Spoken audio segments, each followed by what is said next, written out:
शांताकारं भुजंगशयनं पद्मनाभं सुरेशं विश्वाधारं गगनसदृशं मेघवर्णं शुभांगं लक्ष्मीकान्तं कमलनयनं योगिभिध्यानगम्यं वंदे विष्णुभवभयहरं सर्वलोकैकनाथं।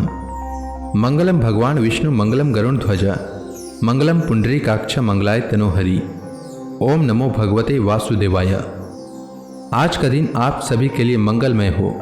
आज से अघन मास की शुरुआत हो चुकी है। अघन मास को मार्गशीर्ष मास के नाम से भी जाना जाता है। मार्गशीर्ष मास भगवान श्री कृष्ण का सबसे प्रिय माह है। तो आज से आप मेरे चैनल पर मार्गशीर्ष मास की कथा सुन सकते हैं। मार्गशीर्ष मास में भगवान श्री कृष्ण ने अर्जुन को गीता का ज्ञान दिया था। यही कारण है कि इस माह में भगवान कृष्ण की कथाओं का श्रवण अवश्य करना चाहिए।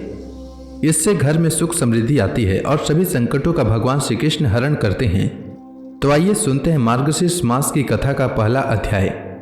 अगर आप इस कथा का पिछला अध्याय सुनना चाहते हैं तो कार्तिक मास की कथा का 30वां अध्याय सुन सकते हैं। श्री पराशर जी आगे बोले, हे मैत्रेय, महाबली कंस ने जरासंध की पुत्री अस्थि और प्राप्ति से विवाह किया था। अतः वह अत्यंत बलिष्ठ मगधराज क्रोधपूर्वक एक बहुत बड़ी सेना लेकर अपनी पुत्रियों के स्वामी कंस को मारने वाले श्रीहरि को यादवों के सहित मारने की इच्छा से मथुरापुर पर चढ़ाया। मगधेश्वर जरासंध ने 23 अक्षौहिणी सेना के सहित आकर मथुरा को चारों ओर से घेर लिया। तब महाबली बलराम और जनार्दन थोड़ी सी सेना के साथ नगर से निकलकर जरासंध के प्रबल सैनिकों से युद्ध करने लगे।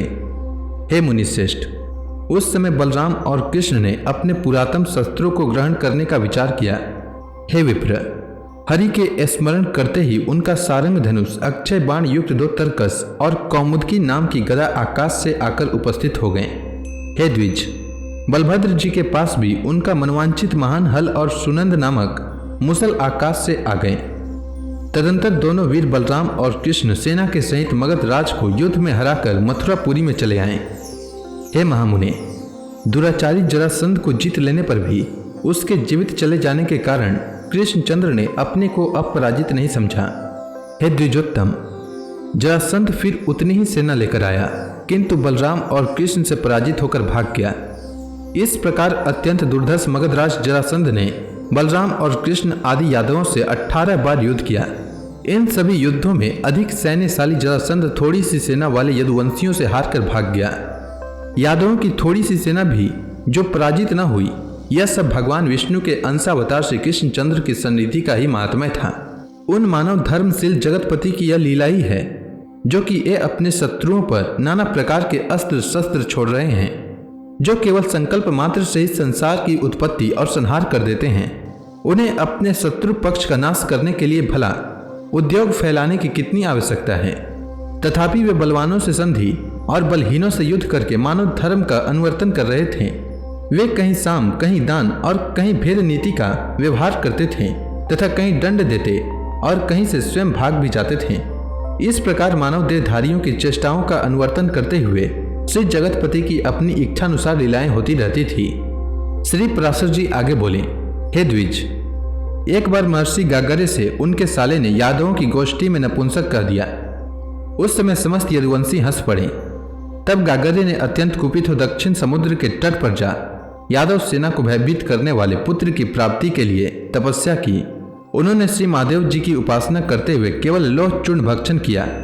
तब भगवान शंकर ने 12वें वर्ष में प्रसन्न होकर उन्हें अभीष्ट वर दिया। एक पुत्रहीन यवन राज ने महर्षि गागरे की अत्यंत सेवा कर उन्हें संतुष्ट किया। उसकी स्त्री के संग से ही इनके एक भौरे के समान कृष्ण वर्ण बालक हुआ। वह यवन राज उस काल यवन नामक बालक को, जिसका वक्ष स्थल वज्र के समान कठोर था, अपने राज्य पद पर अभिषिक्त कर स्वयं वन को चला गया। तदंतर काल यवन ने नारद जी से पूछा कि पृथ्वी पर बलवान राजा कौन कौन से हैं। इस पर नारद जी ने उसे यादवों को ही सबसे अधिक बलशाली बताया। यह सुनकर काल यवन ने हजारों हाथी, घोड़े और रथों के सहित सहस्त्रों करोड़ मैलेच्छ सेनाओं के साथ ले बड़ी भारी तैयारी की और यादवों के प्रति क्रोध होकर वह प्रतिदिन हाथी, घोड़े आदि के थक जाने पर उन वाहनों का त्याग करता हुआ अन्य वाहनों पर चढ़कर अविच्छिन्न गति से मथुरापुरी पर चढ़ आया। एक ओर जरासंध का आक्रमण और दूसरी ओर काल यवन की चढ़ाई देखकर श्री कृष्णचंद्र ने सोचा, यवनों के साथ युद्ध करने से क्षीण हुई यादव सेना अवश्य ही मगध नरेश से पराजित हो जाएगी, और यदि प्रथम मगध नरेश से लड़ते हैं तो उससे क्षीण हुई यादव सेनाओं को बलवान काल यवन नष्ट कर देगा। इस प्रकार यादवों पर एक ही साथ यह 2 तरह की आपत्ति आ पहुंची है।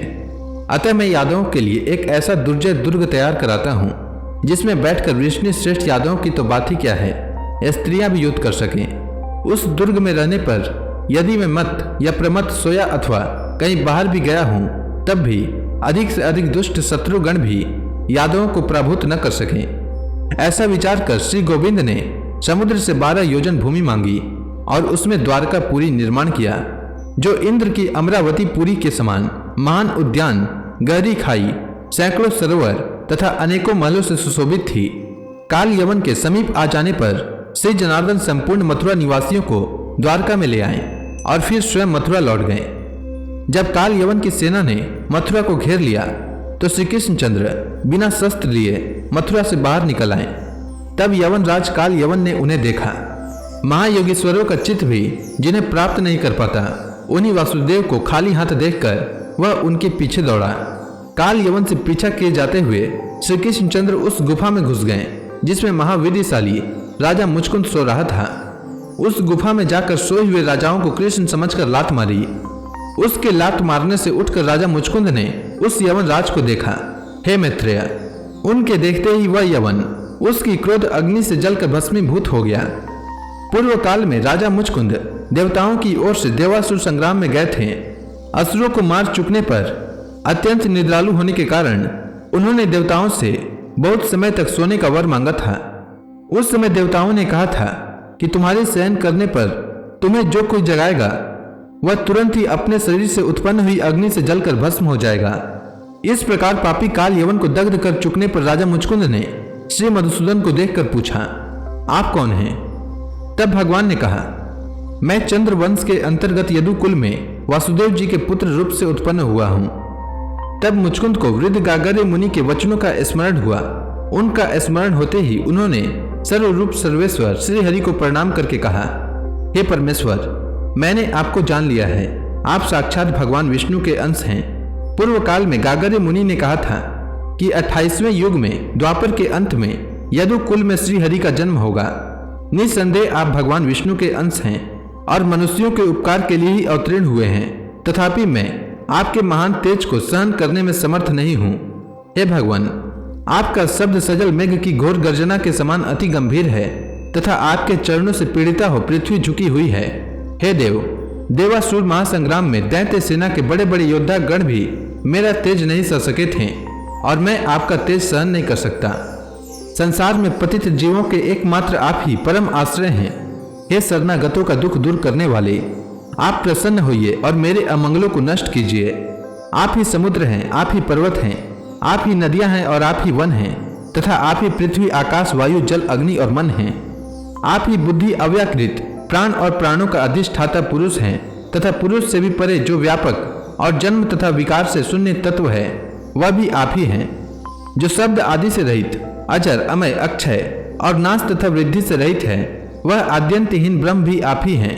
आप ही से देवता, पितृगण, यक्ष, गंधर्व, किन्नर, सिद्ध और अप्सरागण उत्पन्न हुए हैं। आप ही से मनुष्य, पशु, पक्षी, मृग आदि हुए हैं तथा आप ही से संपूर्ण वृक्ष और जो कुछ भी भूत भविष्य चराचर जगत है वह सब कुछ हुआ है। हे प्रभु, मूर्त, अमूर्त, स्थूल, सूक्ष्म तथा और भी जो कुछ है वह सब आप जगत करता ही हैं। हे भगवान, ताप त्रय से अभिभूत होकर सर्वदा इस संसार चक्र में भ्रमण करते हुए मुझे कभी शांति प्राप्त नहीं हुई। हे नाथ, जल की आशा से मृग तृष्णा के समान मैंने दुखों को ही सुख समझकर ग्रहण किया था, परंतु वे मेरे संताप के ही कारण हुए। हे प्रभु, राज्य, पृथ्वी, सेना, कोष, मित्रपक्ष, पुत्रगण, स्त्री तथा सेवक आदि और शब्द आदि विषय, इन सब को मैंने अविनाशी तथा सुख बुद्धि से ही अपनाया था, किंतु हे इस परिणाम में वही दुख रूप सिद्ध हुए। हे नाथ, जब देवलोक प्राप्त करके भी देवताओं को मेरी सहायता की इच्छा हुई तो उस स्वर्ग लोक में भी नित्य शांति कहाँ है? हे परमेश्वर, संपूर्ण जगत की उत्पत्ति के आदि स्थान आपकी आराधना किए बिना कौन शाश्वत शांति प्राप्त कर सकता है? हे प्रभु, आपकी माया से मूढ़ हुए पुरुष जन्म, मृत्यु और जरा आदि संतापों को भोगते हुए अंत में यमराज का दर्शन करते हैं। आपके स्वरूपों को न जानने वाला पुरुष नरकों में पड़कर अपने कर्मों के फलस्वरूप नाना प्रकार के दारुण कलेश पाते हैं। हे परमेश्वर, मैं अत्यंत विषयी हूँ और आपकी माया से मोहित होकर ममत्वाभिमान के गड्ढे में भटकता रहा हूँ। वही मैं आज अपार और अप्रेम्य परम पद रूप आप परमेश्वर की शरण में आया हूँ, जिससे भिन्न दूसरा कुछ भी नहीं है। और संसार भ्रमण के खेत से खिन्नचित होकर मैं निरति से तेजोमय निर्वाण स्वरूप आपका ही अभिलाषी हूँ। तो इसी के साथ यह अध्याय समाप्त हुआ।